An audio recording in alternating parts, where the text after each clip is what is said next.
Yo, what's up guys? Welcome back to another video. In today's video we got a different one. Now we got a Manhwa So Bad It's Dangerous. So this is basically like a manga So Bad It's Dangerous. This is requested by a fellow viewer. I'll put their name at the top left or right of the video. But yeah, I don't know what to expect for this because I've never seen a manga bad that you cannot like it's like really bad to read, you know. But yeah, without further ado, make sure you like, comment, subscribe, share the video with your friends, and let's get into it.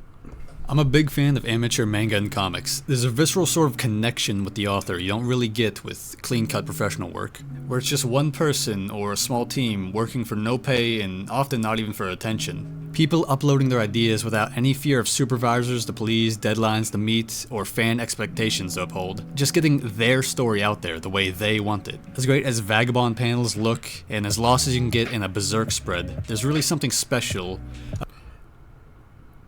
To my younger audience, stay away from Berserk. About when something that normally looks like this suddenly pops off and explodes into something you would never have expected. The fact that it doesn't normally look that good makes the moments where it does stand out in that much more special. Consistently professional work just doesn't quite hit the same. I like getting to see someone building their dream from genuinely nothing, scraping together whatever they can with the abilities they have. Even when it's not good, you can still genuinely appreciate that they tried. But I'm not talking. This is actually low-key. I might have to check some of this out. This is actually ones I low-key appreciate cool. today. Today I'm talking about a series so bad, so generally vile in tone and message, that it actually might be the only piece of fictional media I consider dangerous. You know those parents who said GTA would turn their kids into killers and that video games were killing kids who thought they would just respawn like in Call of Duty? People afraid that those creepypasta stories online were telling their kids to kill small animals. So, if y'all didn't know, there was a creepypasta comic that I've seen when I was like a really little kid, right?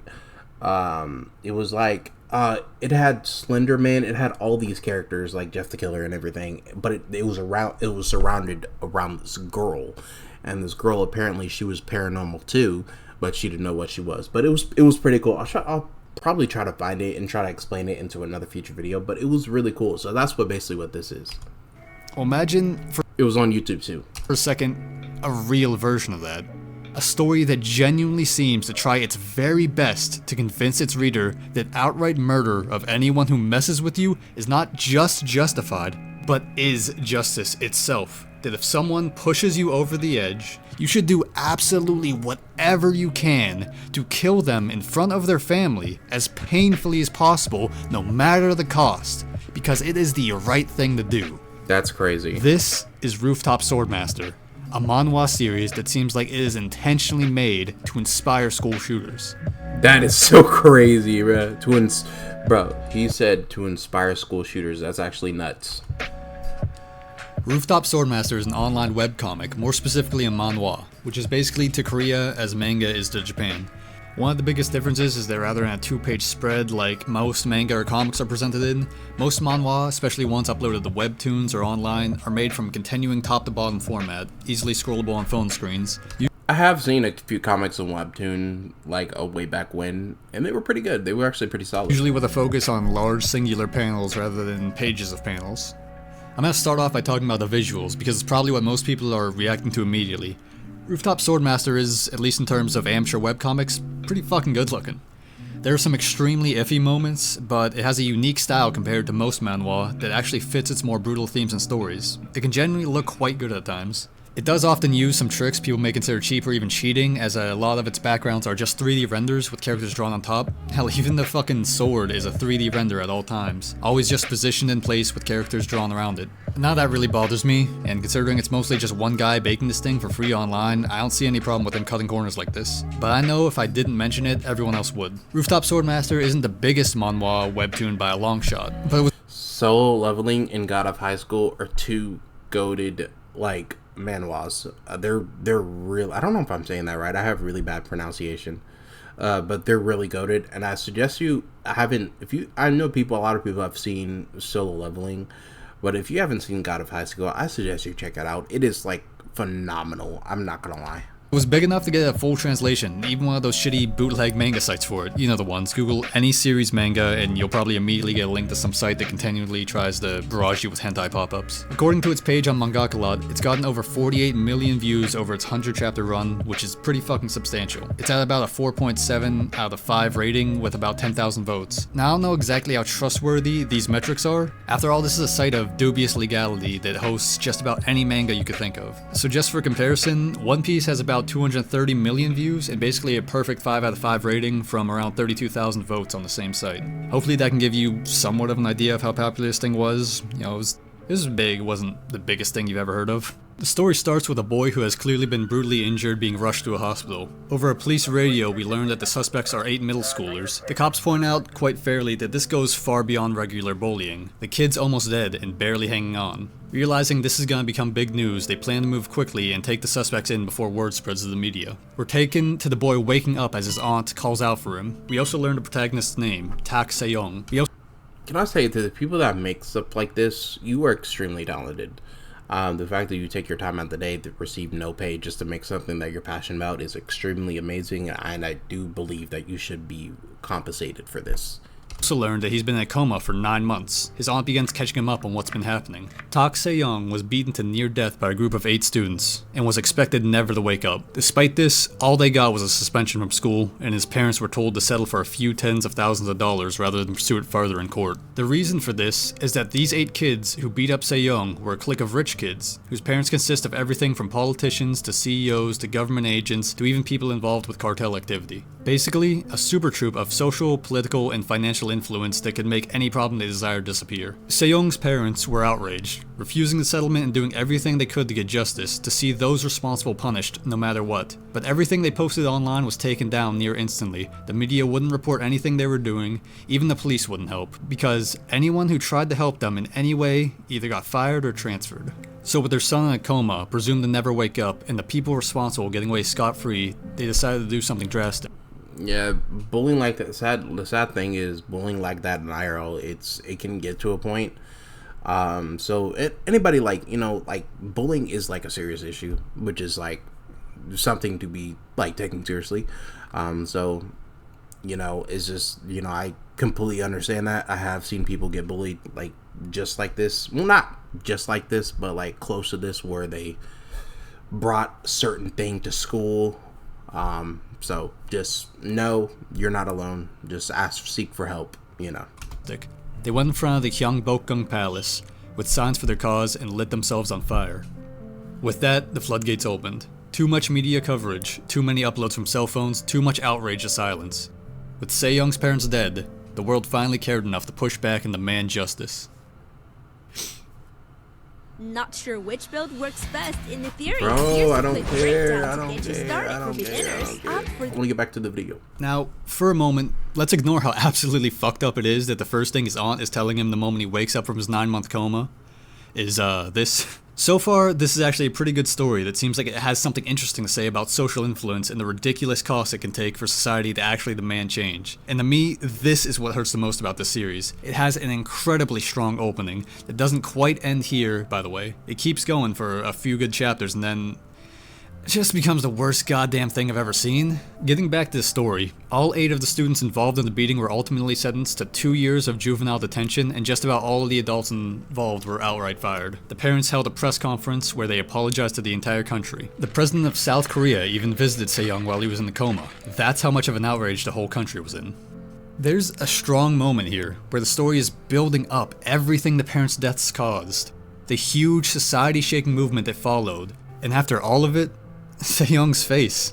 The clear look of indifference, of dissatisfaction with no words is so fucking good. He doesn't need to say anything. You understand immediately what it conveys. So what?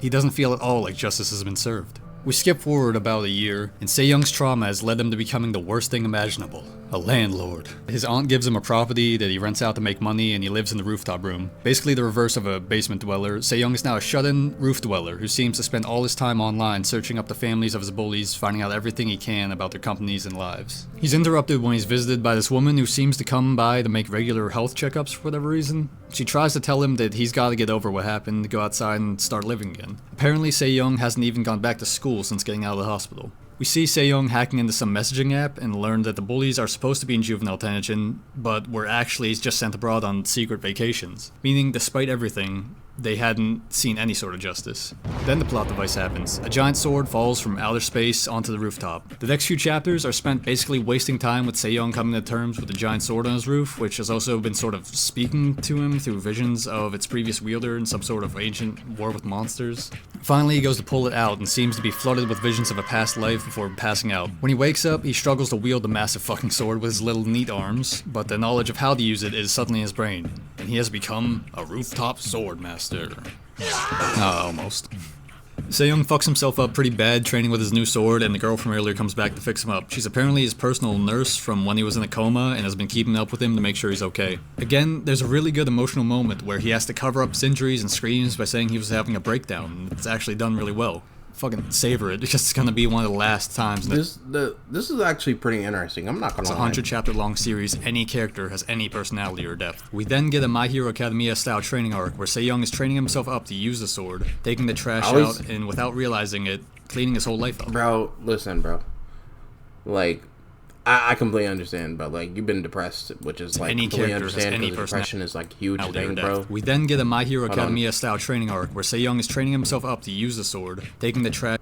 Look at all that trash, bro. Look at all the out, and without realizing it, cleaning his whole life up. Again, it's really well done. They even say it's better than the Deku training arc. There's no All Might standing behind him the whole time, telling him to keep going. The sword sometimes speaks, but it's very rare and usually nothing substantial. There's no super-powered reward in sight at the end of it. Se-young is training himself for himself, bettering himself to be a better him, not because his role model is there telling him he can do it, not because he has to toughen up his body for some superpower, but just because he wants to swing that fucking sword. And also for revenge so he can kill all his bullies, but we don't quite know that yet.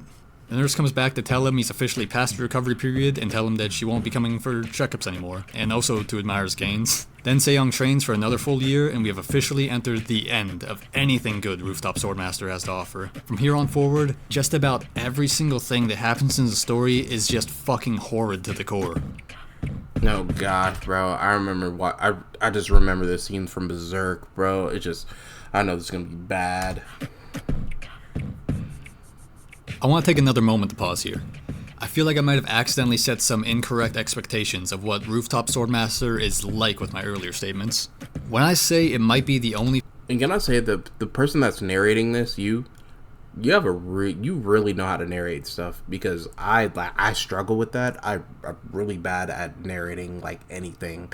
So the fact that you're able to do this, it's impressive to me. I'm not gonna lie, because like I suck. I stumble upon my words and I cannot pronounce stuff. Well, the best of me, I can't do it. So, but kudos to you, man. Fictional series I genuinely consider dangerous. I don't mean because it's so overly edgy or violent or gory.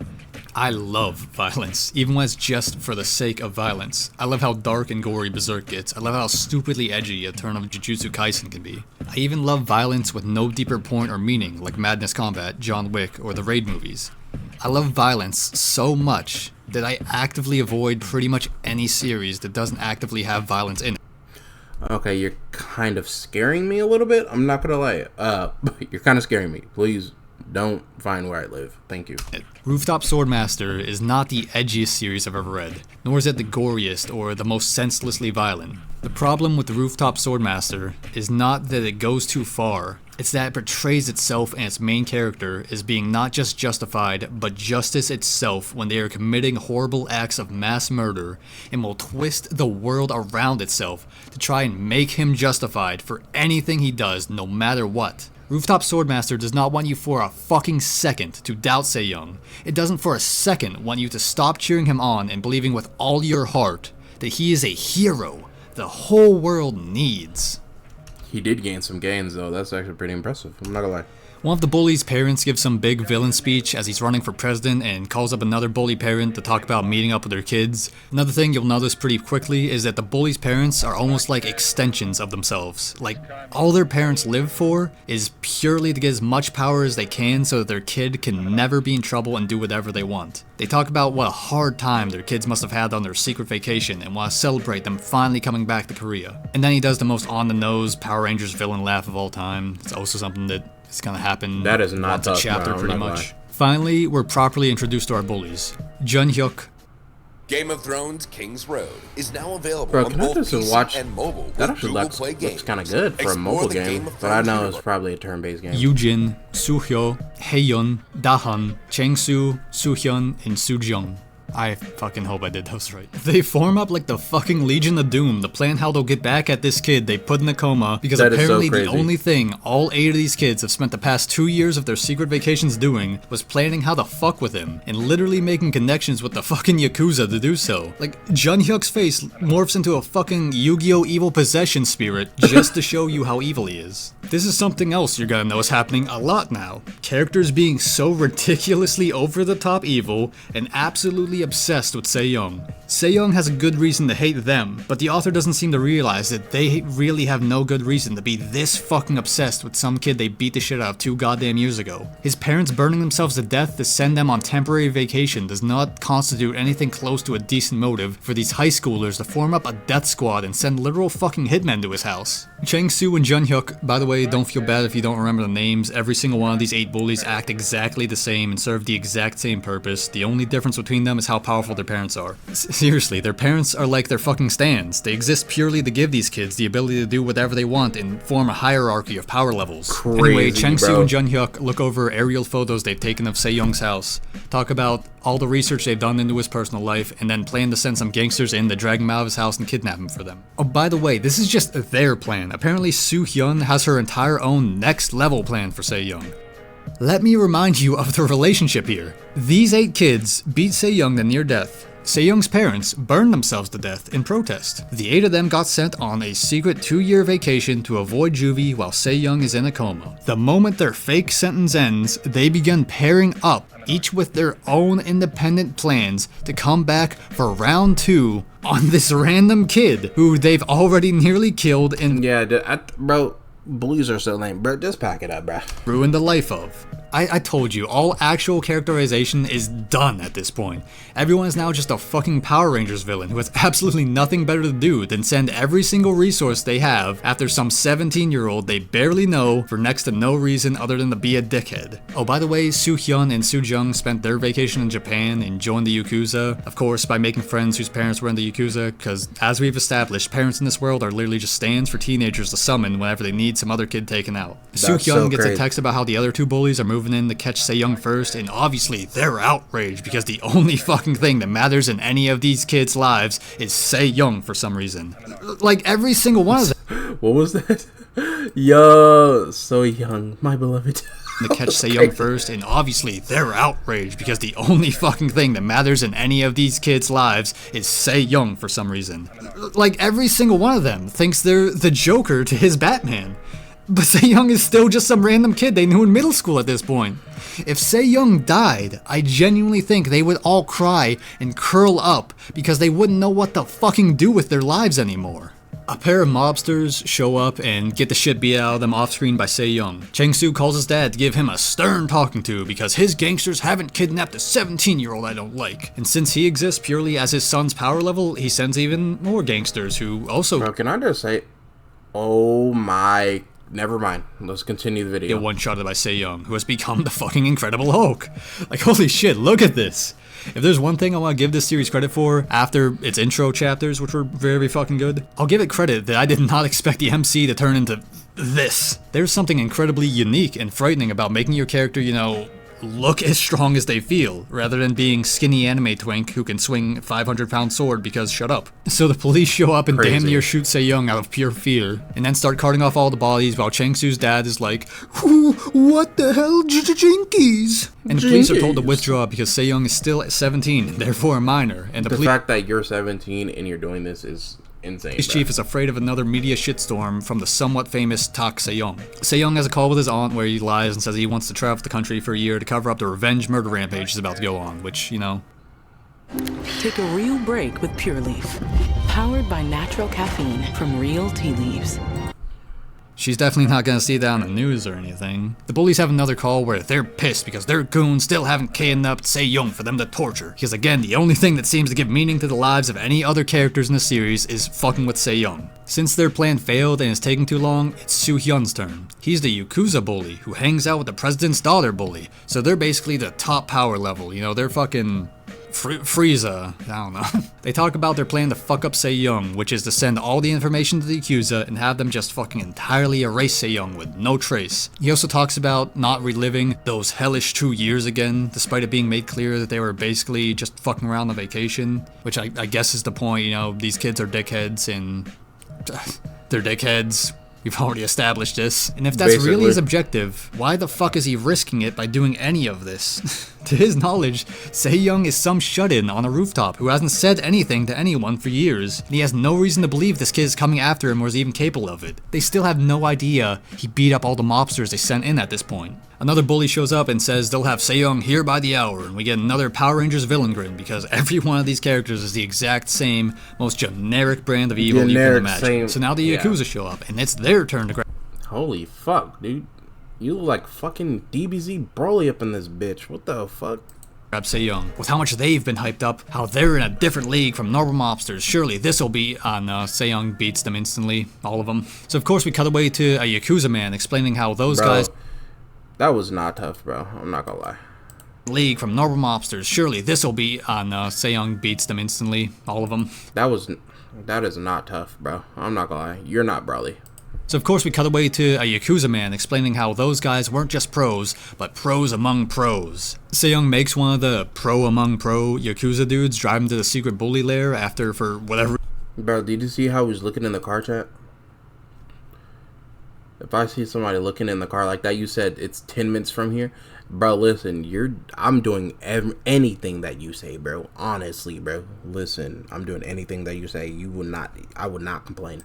The dudes drive him to the secret bully lair after, for whatever reason, calling them to threaten them and let them know he's coming. Oh yeah, by the way, you know, pro among pro Yakuza guy beat him up a little bit and he's your bitch. The Yakuza man tries to warn the kids to get out of there, but of course because they are all one-dimensional Power Rangers villains, they have 3 settings. Cartoonishly evil laughter, over-the-top rage at minor inconveniences, and pathetic groveling upon defeat. Soo-hyun tells him to eat shit, and Se-young arrives. Oh, by the way, he fucking ripped the roof off the car so it would fit him. Just a quick power scaling update. The bullies split up so he can't get all of them, and Chang-soo ends up being the one who gets caught. The police show up to try and talk Se-young down from holding Chang-soo hostage, and he begins giving a speech while Chang-soo grovels as pathetically as possible because he is a cartoon villain. We get a quick introduction to Aegis Security, the largest security service in the world, who, of course, is run by the father of Chang-soo. Se-young tells the police he has no demands and wants no negotiations, and simply announces that he's going to kill all 8 of his bullies, their parents, and their siblings personally. He tells them to call the police, the military, and everyone in their power because it won't matter. Holy bro, this guy is on demon time, dog. Still going to kill them in their yo. Now that is tough, bro. Entire families.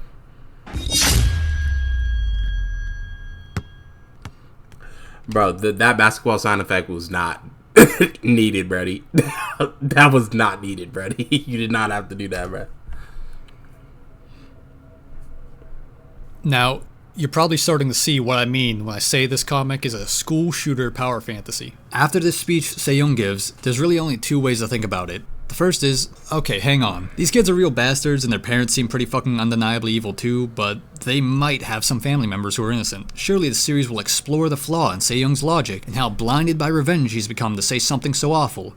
And you'd be fucking wrong. Because for the entire rest of this 102 chapter series, Se-young does exactly what he said, and if there were any question that he wasn't justified in it, the fucking plot twists and makes sure to show you that every single fucking person Se-young wants to kill is the most cartoonishly evil scumbag you can imagine. I do not, that word at the bottom, chat, I do not like that word. I do not like that word, bro. Well, a big muscle-bound nerd. Huh, just more of you to pick on. The geek shall inherit the earth.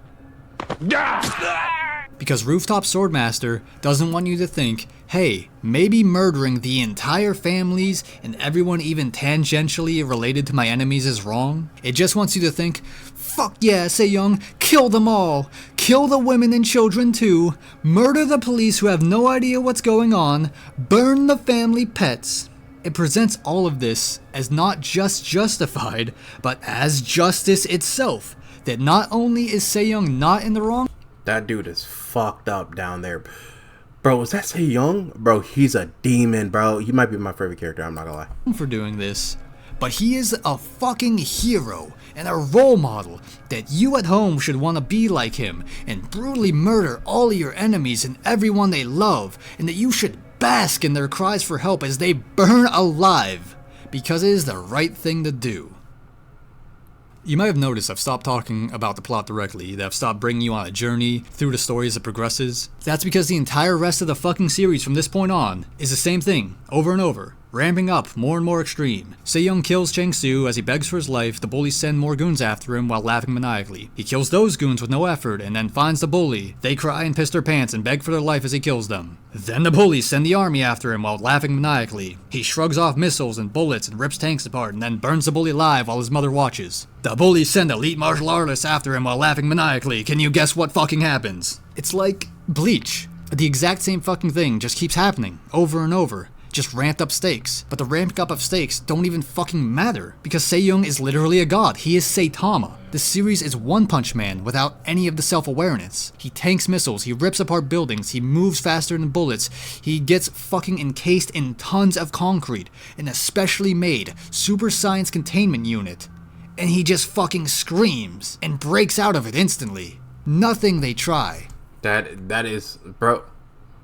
This dance right here is basically, he's basically the Yujiro Hanma of this verse, bro. It's ever even slightly effective. Sejong is never challenged in the slightest. He's just flying around the Minecraft server of this world in creative mode, dumping lava buckets on people, and you're supposed to cheer for him.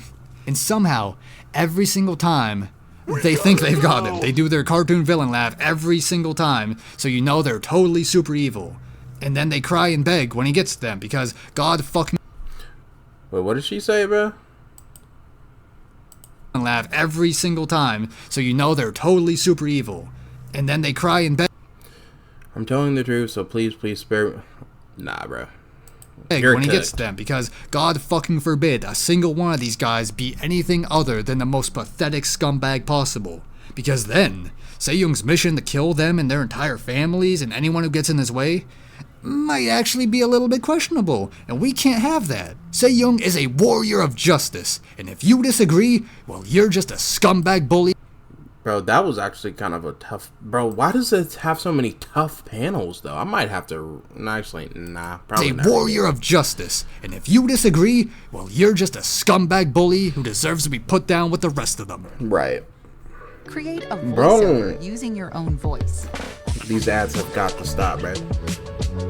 This is not tough, bro. I said before that I'm fine with violence for the sake of violence, but that isn't what this is.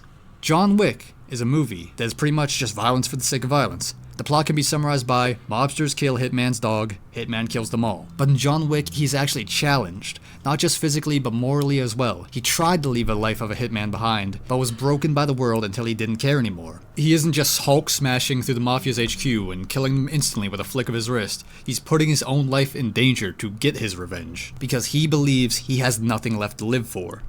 That innate sense of danger is what gives the story its life. If John Wick were instead about him gaining Superman powers and then easily decimating every single member of the Mafia, all without ever even questioning what gives him the right or what that amount of power does to him, it would be fucking awful. John Wick is not constantly twisting its world around and making its antagonists say the most over-the-top, corny, evil shit possible at all times. It lets its antagonists be characters. It lets them have legitimate motivations. It lets John Wick be flawed. It lets its audience decide for themselves if John is even justified in his actions or not. John Wick doesn't need you to think John is a role model or a hero for its story to work. It just needs you to want to see him fuck shit up.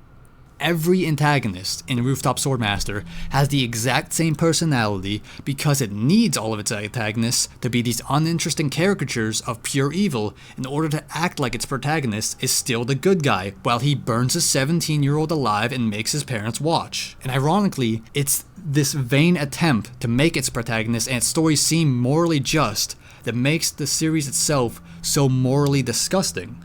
The fact that it is so unwilling to explore that Se-young's bullies might be more than just caricatures of pure evil assholes, or that they could have the capacity to change, or that despite being bad people, they that is not tough, bro. might have good people who genuinely love them, shows the authors and the fans thinking towards these things. The people they consider their enemies, their bullies, no longer qualify as people. They are not capable of genuine joy, not capable or worthy of sympathy. No one loves them, or if anyone does, they're just as evil and rotten as the bully themselves and need to be taken out. I'm not trying to justify bullying at all, or trying to promote a turn the other cheek philosophy here. I personally think the best way to deal with a bully is to knock them the fuck out if you're capable. But this That's what I believe. That's what I believe, bro. one-dimensional view full of hatred and contempt just isn't fucking real, and it permeates so hard through the entire thing that it seems impossible to me that you would genuinely enjoy Rooftop Swordmaster without agreeing with this message. Se-young never gets challenged, so you can't be reading to see him overcome anything. He never changes or grows as a character, he just keeps doing the exact same goal the whole time, killing absolutely everyone in his way with no effort. The only way you can enjoy nearly 100 chapters of a guy god-moding through every enemy sent his way is if you agreed with him and thought, yes, this is right. He should keep winning forever, he should kill them all. Se-young kills hundreds, probably thousands of people throughout the series, from his bullies to their families to mobsters to random soldiers who thought they were doing a good thing, protecting a crying, pleading child from a literal monster, and never once does a story ever. That's tough. Let me get that thumbnail real quick. That's actually low-key tough, chat. You finna see me get a thumbnail on Mobsters to random soldiers who thought they were doing a good thing, protecting a crying, pleading child from a literal monster, and never once does a story ever attempt to even question if this is wrong. You can't be reading for the action either because there really is none. Madness Combat is a series famous for being about basically nothing but constant over-the-top violent action. The closest thing to a story it really has is that Hank wants to kill the sheriff or Tricky or the other or whoever the current bad guy is. Endless amounts of goons are put in his way and he slaughters just about all of them. Madness Combat also never stops to question if Hank is in the wrong. But it never tries to claim he's in the right either, because it really doesn't matter. It's about the action. It's about watching Hank gun down and chop through as many faceless bodies as possible. In Rooftop Swordmaster, Se-young just one-shots everything that's sent at him. There's no action to enjoy, because he immediately resolves any physical confrontation so that we can get back to the story, which is his 8 bullies either laughing maniacally or crying hysterically as he kills them one by one with no effort whatsoever. Madness Combat would not be a fun, phenomenal web series if every episode just consisted of Hank telling you who he was going to kill, having them mock him while saying a bunch of evil shit, followed by Hank shooting them in the head while they begged for their life. It would just be a psychotic power fantasy. And that's what Rooftop Swordmaster is. A psychotic power fantasy that tells you, hey, be like your hero Se-young. Kill fucking everyone who's your enemy. They're all evil. They have everyone on their side. They're all out to get you. They're all evil and they all need to die. And anyone who gets in your way needs to die too. I think the most blatant proof of this kind of thinking is Da-hun. Da-hun is the last bully to die, and up until the point where he dies, we've seen basically nothing of him, but can safely assume he's basically the exact same as the other bullies have all been, because we know the author's going to make him the exact same as all the other bullies, so we root against him. But what's special about Da-hun is, seemingly unknowingly to even the author himself, Da-hun is braver than Se-young by miles. Da-hun, despite all the flaws forced upon him so that Se-young can be justified in killing him, is unintentionally more of a badass than Se-young will ever be. Like I said before, Da-hun is the last of the bullies to die, meaning he has seen the absolute unchallengeable godly power of Se-young more than anyone else. He knows Se-young is coming for him and will stop at nothing and I still say Se-young is more badass, bruh. Cannot be stopped. And of course, Se-young does reach him, thanks to the Prime Minister using him as bait for a trap that will of course ultimately fail. But what's important here is how Da-hun spends his last moments. First off, he begins banging on the walls of his container and asking to see his father. This is obviously meant to just make him look like a pathetic crybaby, but ironically makes him more respectable. With the knowledge that Homelander with a sword is after him, this kid is refusing the top... You mean Omni-Man with the sword. You mean Omni-Man. Omni-Man. Homelander is a fraud. Omni-Man. But anyways, let's level continue. Protection of a secret government facility in favor of spending his last moments with his family. Of course he doesn't get that. Sejong shows up and begins to brutally beat him to death, crushing his entire arm under his foot. And what does my man Da-hun do? A 17-year-old with broken ribs and a crushed arm, a normal human with no weapons, up against a superhuman monster demigod with supernatural weaponry from the heavens. All hope is gone, all his friends are dead, he is the last man standing. And what does my man Da-hun do? He gets up and he fucking swings. I'm too real, I'm too skilled, so I see why they hate on me. See me in person, ain't got shit to say to me. This in my soul, they can never relate to me. I've been with #1, isn't God great to me? Hold up, okay. Okay. This is probably not gonna amount to anything, by the way. I know he got me, you ain't gotta pray for me. I'm the rap god, all you rappers should pray to me. This ain't just rap. If y'all haven't seen Jujutsu Kaisen, y'all need to watch it, bro. It's dope. Nigga, you must mistaken me. I dare you niggas to try to come play with me. Moving with Nina, I promise she stay with me. Right on my lap, nigga. Don't she look great on me? Straps in my crib, so if you find a way in, I'm Game of Thrones King's Road is now Right, available this dude's on probably both gonna get PC one-shotted, and bro. mobile with Google Play Games. Explore the Game of Thrones. Up against insurmountable odds, literally fighting the author himself, Da-hun spits in the face of the Chosen One as he's being strangled to death. Don't let my hyping up of this scenario fool you. The reason I love this moment so much is because the author wants you to go against Da-hun. This was not meant to be a cool moment for Da-hun. The author made sure to draw him crying and shitting his pants the moment Sejong shows up, and made sure to make him look as pathetic as possible before he died. All of that was just meant to show you, look, Da-hun still attacking poor Sejong, even as he's about to die. Even as he's about to die, he's spitting on him. He doesn't feel bad at all. He's such a jerk. But it ironically does the exact opposite, or at least it does for me. Unintentionally, the author has recreated Moomin Rider versus Deep Sea King and expected you to That was a gutted fight, bro. side with the Deep Sea King. Da-hun had even less of a chance of victory, and still he fought, still he spat in the face of his enemy.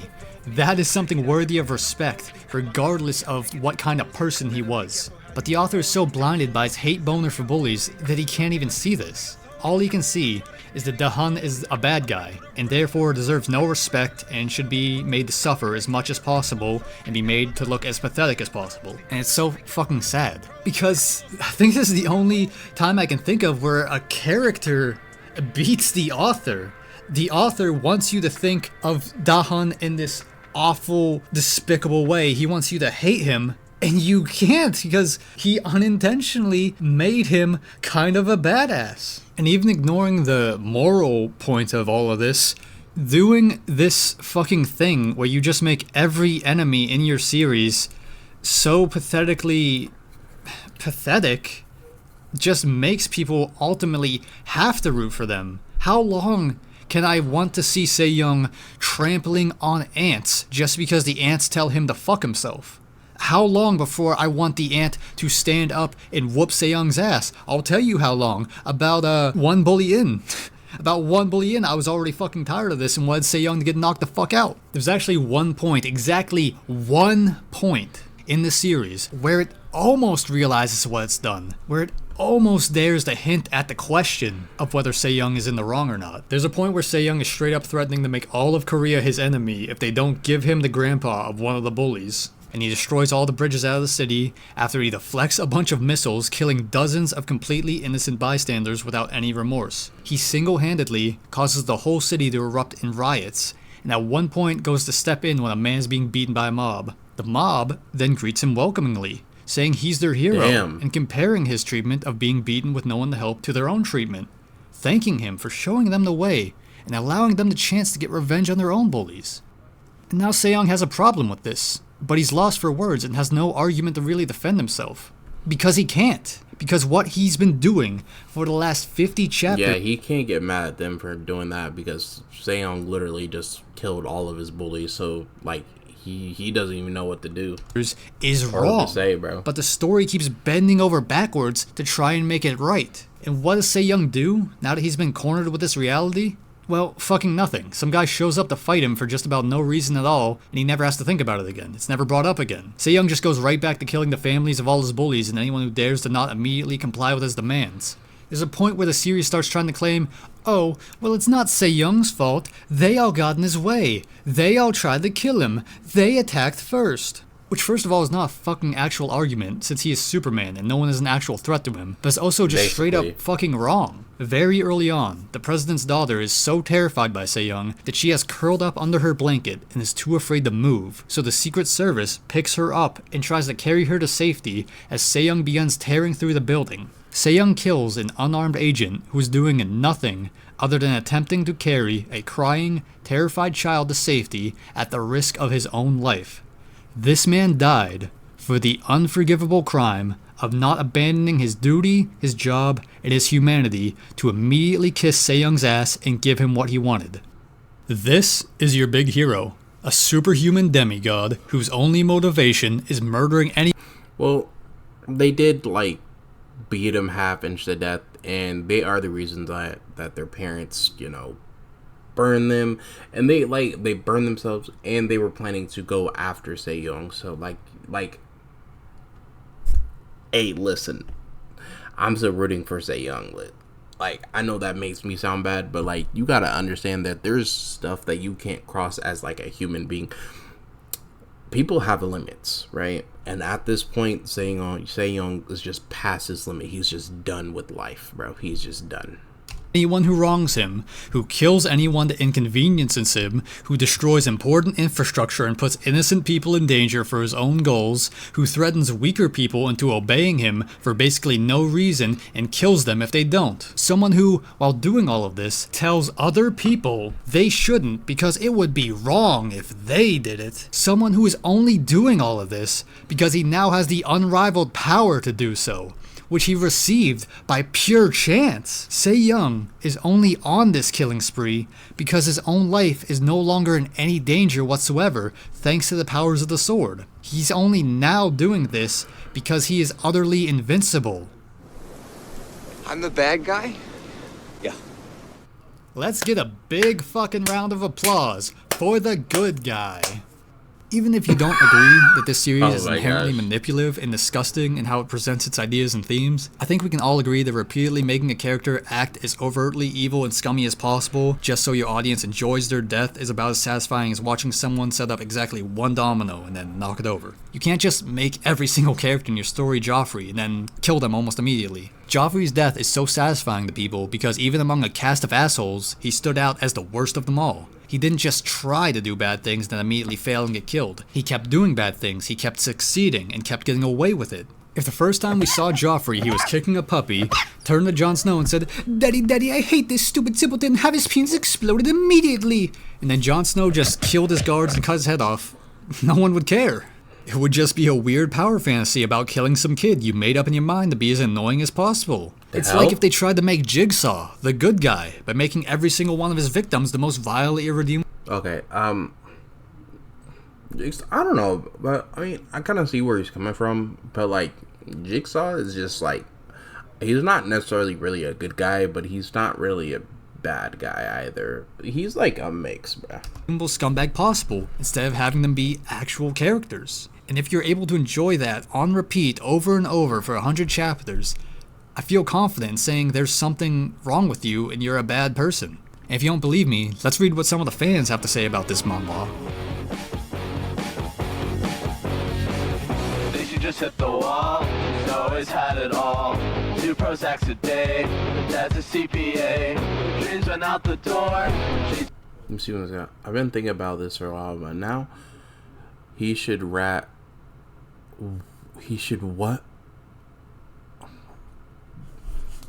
You, Moshi, you are a sick individual. I hope you know that. Like, I hope you actually get some help with your life, and I hope you find a better path, because this is not okay. Like, at all, bro. You are a sick fuck. Turned 24, she's been with 30 men. 3 were only friends. She was gonna be an actress. Yeah, these comments are not. Oh, yeah, these comments are not good. Okay. Have her own TV show. You can see her shake her ass in a rap music video. Her yellow STDs is now the enemy. Looks at her average life. Nothing has been alright. The Beach Boys and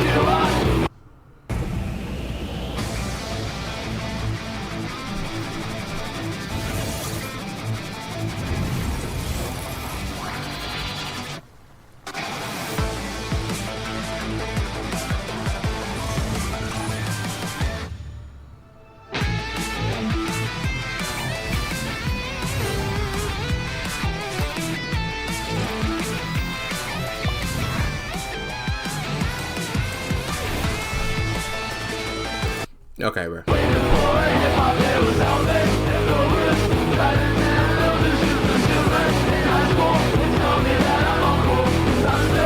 are like, I'm just gonna skip these because like these comments are like actually fucking twisted. I'm not gonna lie.